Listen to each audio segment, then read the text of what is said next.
welcome to Black Authors Matter TV. We're glad you got your camera going. And Thank you. we were waiting on you to come on.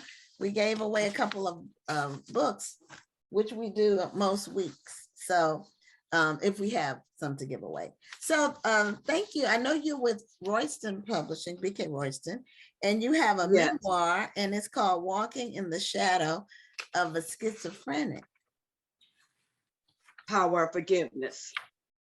The power of forgiveness, because you want to have that part of it in there too. So now the schizophrenic that you are referring to, was that someone in your life? Yes, my ex-husband. Oh boy. Well, that's you know, many women have been married to people with all kinds of issues, but schizophrenia that's a serious issue. That's Exactly. So tell us how you were able to navigate and survive that experience. Well, I actually married into mental illness. 3 months into the marriage is when I found out that he was actually a chronic paranoid schizophrenic. The entire engagement, he showed no signs of mental illness or anything. But 3 months into the marriage, I noticed there were a lot of different changes in his mood swings, his attitude about life, even the way that he treated his family, catatonic states that he would actually lie in, hallucinations, and just different things that were going on with him that I never noticed before. And so it wasn't until, and I say that it was the guidance of the Holy Spirit that guided me up stairs to look in this black bag, which was his army bag. And long story short is where I found his discharge papers, which said that he was officially discharged because of chronic paranoid schizophrenia. Oh boy. Do you think, once, now that you have time to look back on things, I know you said you didn't notice it during the courtship and the engagement, and then it was 3 months in that you noticed it. Do you think that looking back that maybe there were signs that you may have seen but you just didn't recognize? I actually talked about that in the book. One in particular, we went to the VA hospital for a checkup, and when we came out the back entrance, he had a bottle of pills, and he said, I don't need this medication. And I said, it just innocent and ignorantly, I said, well, if you don't need the medication, I said, then don't take it. But it was then that I didn't realize that the storm of my life was coming. Wow. Because, at that time, I didn't know, in fact, he really didn't recognize until after we were married that he was actually a schizophrenic or actually really sick. He just would not accept it. And so he was in denial then, but at the same time, it's just, I didn't know that much about mental illness and never really heard of schizophrenia. And so, basically, just like me, if I felt like a medication wasn't working for me, then I don't take it. And so it was as simple as that. And maybe a couple of other things as well. But to be truthful, I really didn't know. There was just no signs that he had such a severe illness, or I definitely wouldn't have made that a walk down the aisle with him. And that's why even in the book, at the end, I say to the audience that being married to him was a dilemma, because I don't know whether I actually made a mistake or whether it was a higher calling. And I talk about that in the book. But that's a very honest statement, because I think that it's easy to say I made a mistake, but you don't want to tell other people, that I made a mistake, because you always want to look like the person. Well, I was here to help him, but you have to be honest with yourself and say, well, did I make a mistake, or did God want me to be in this position? Exactly. And anyway, if you know, too, you know, you have to, if you're going to tell your story to the public, you're going to have to be transparent and honest. If you want people to learn, and even it's for yourself. I mean, I didn't want to spend that much time writing a book and covering up. And I didn't want to portray myself as the victim all the time. Right. So I had to admit, you know, that there may have been some things that I missed, you know. At the end, I actually talk about if I made a mistake, I asked God to forgive me. How long were you married to him? 27 years. That's what prompted me to actually want to be transparent about my struggles and some of the horrific issues that come with mental illness.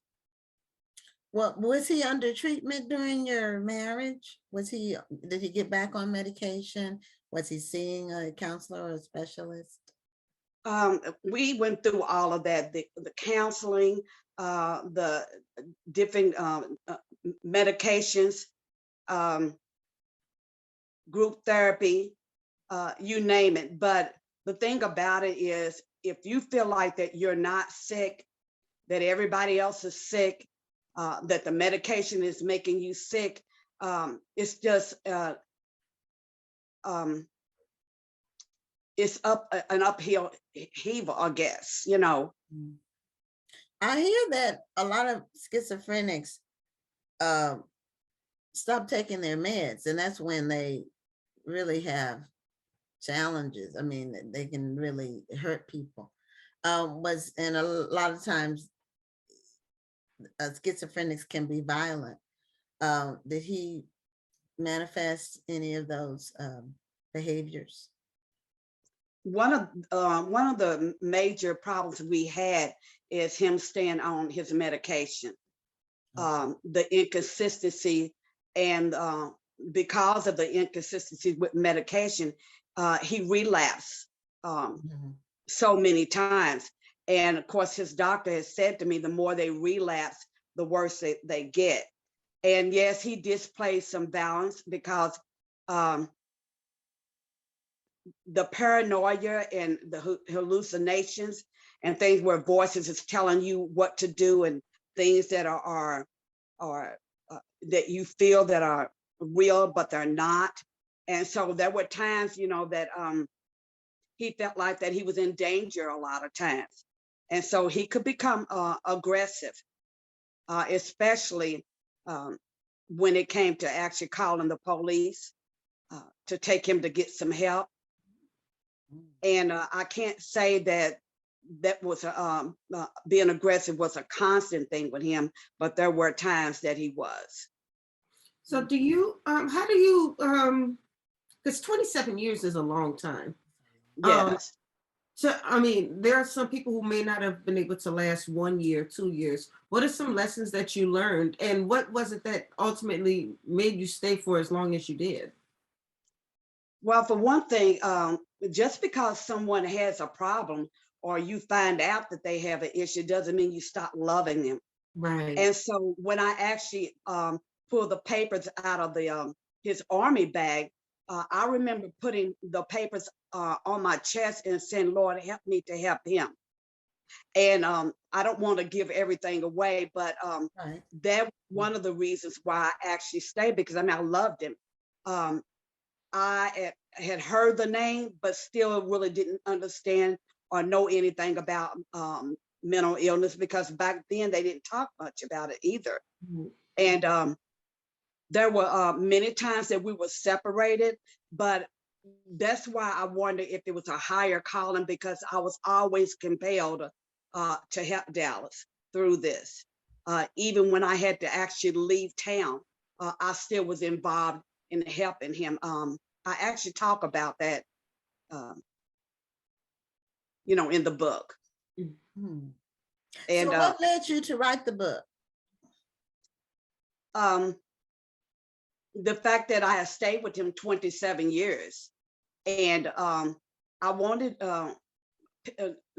not only did I want people to know my struggles and issues with mental illness, but I also wanted people to understand that they need to be more supportive versus critical about a disease that is possible. They needed to be educated about, that it was something that they hadn't experienced. And so the family itself and the individual is already critical of themselves and judgmental of themselves. And I wanted people to actually to understand that. And another thing is too, I wanted people that were struggling with schizophrenia or any other similar mental disorder to understand that there is no need to feel guilty or feel anything to feel ashamed of. And that if each one of us would search our family line or our ancestor, there's husband, wife, mother, father, brother, sister, aunt, uncle, cousin, somebody has suffered with or is suffering with schizophrenia or severe depression or some similar mental disorder. I think you're right. And, it's a well-known secret that mental illness in the Black community usually was swept under the rug. Exactly. We knew that a person had mental illness, but we didn't help that person. We just knew they had mental illness and we lived with it, Right.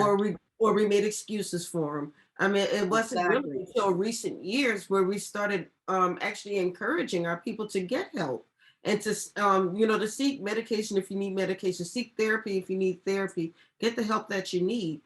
And so I think books like this are going to be important. And I like what you said, that what we should not be doing is judging people for having a mental illness. We can help them the best way we can, but at the same time, you as the caretaker, you need help as well. Right. And there was one more reason, is because of the Black community. We tend to ridicule one another, make fun, we and because we don't understand it, we hold to secrecy. We're less likely than many of the other races to get help. And we actually keep the stigma of a negative stigma of mental illness going, because we hurt our own selves and our own people when we make fun of them. I remember when I was younger, there was this guy, and we called him, well, I didn't call him, but the neighborhood children and some of the adults called him Pancake. And every day about the same time, he would come walking down the street like he was marching, shadow boxing. And the major thing was that from head to toe, whatever visible part of his body was covered with white, was this white substance. But we found out that it was flour. And so that's the reason why they called him Pancake. But the only thing I never heard anything kind, except the fact that he once was intelligent. But other than that, he was called crazy. And to this day, that's the reason why I hate that word crazy when it's referred to mental illness, because people are not crazy, they're just sick. And until you experience it, I remember at times laying on my husband's chest, crying and asking God to take it away, because I know it wasn't really him. Well, So, for so many years, mental therapies were not available in our Right. communities up until maybe 30 years ago, really. Right. We didn't have the option of going to see someone for mental illness, and a lot of times for physical illnesses. Back in the day, even the hospital help was not available if there wasn't a Black hospital. So it's good for people to know about mental illness, and that their people, the family members, are able to talk about it, and hopefully people who are experiencing this with loved ones, you're giving them some food for thought on how they can handle their situations. And once you're educated about it, I mean, it's so much to learn about. I mean, I still don't know everything, but once you're educated about it, I'm sorry, I got a mental block. Once you're educated about it, I think you become more empathetical. Yeah, you And understand what's going on.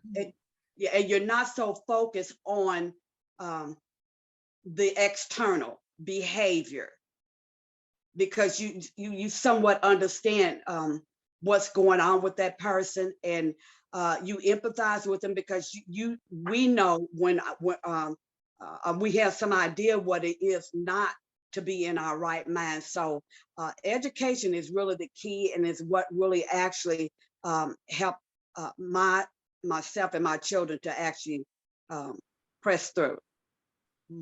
Now, there have been some cases in the news where people had schizophrenia and killed people because they were off their meds, or they were homeless and just weren't in the mental health Exactly. system.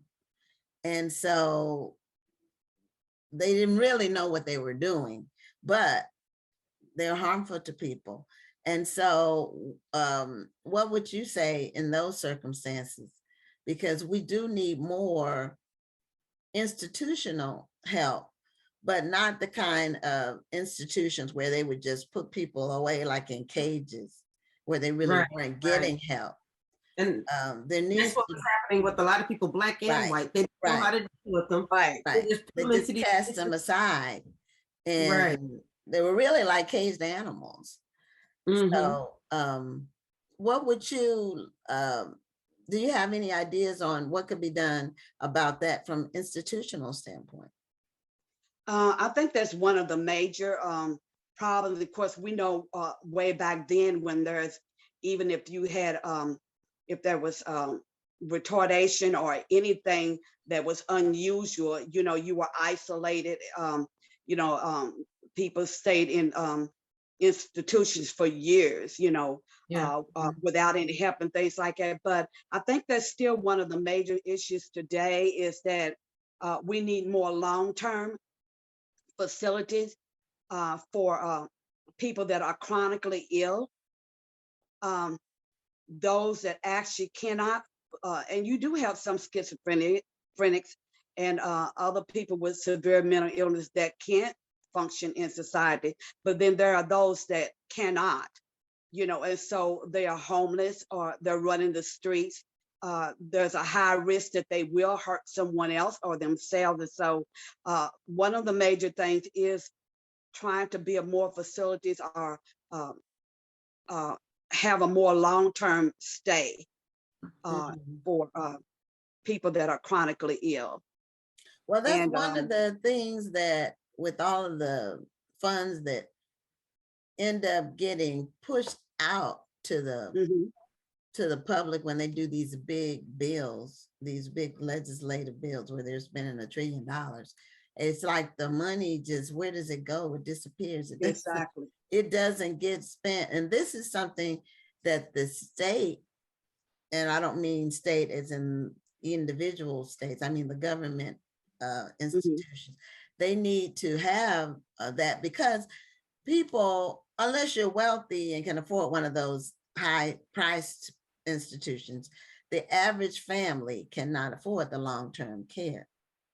That's true. It's in the society's interest to get these people treatment, because otherwise they end up harming people or themselves. And that's a lot worse and a lot more expensive overall. Right. So, and I just think that is going to be an ongoing thing. Again, we need the facilities, and as you said, we need the funding behind it. We need people to be more patient, because even with my own situation, sometimes, he was released discharged before he was even well, because they have a policy, you know, Right. that they're only to stay 2 weeks. Right. I felt like I was blessed because he was a veteran. I felt like I was blessed in that aspect, because they listened, you know, and a lot of times they allowed him to stay. But again, like I said, it's ongoing. We're all human. We'll never have the complete answer to how to deal with mental illness, but at the same time, it needs to be treated just like someone with a heart disease or any other Right. disease. Right. Yeah. No, Well, Brenda, you're right on that. we're actually at the end of our time. So can you let people know how they can get your very important book, telling your experience with living with someone with schizophrenia? Okay, you can access my website at WISOS-POF.com. The title of my website is Why Couldn't I See? It's also at Amazon.com and Barnes and Noble, Nook, and Kindle ebook. Okay. Well, we did put the Amazon link in the chat, so the readers will be able to find it. Janice Kearney said, "Thank you for sharing your story." Oh, okay. Yes. Yeah, The cover. I started creeping along the bottom of the screen. Yeah, and I'm sorry, I thought that you could see it, but I guess not. Now we can see it very well, very clearly. Yeah, but very clearly.